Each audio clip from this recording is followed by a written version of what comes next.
For most users, I would recommend going to Steam and searching up Godot.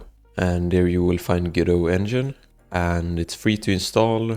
Once you have added it to your library, you should be able to find it in your library tab and search for Godot, and there it should be. And by default, it will be on the latest stable release. But if you want to stay on a previous release or change the release, you can right click on Godot engine and hit properties. Then you can go to betas, and on beta participation, you can change the version. If you do, it will just tell you to update it and you will be on the previous version. And if you're feeling special and want to use C# or a experimental build, you can search for Godot and you will find godotengine.org.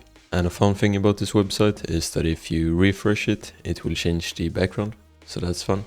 And in here, you can click on experimental releases or previous versions. It brings you to the same page. And in here, you can try out new releases. For example, 4.5 is still in development. And you can, for example, download it if you want to. And here are all the old builds for the betas and the release candidates and so on.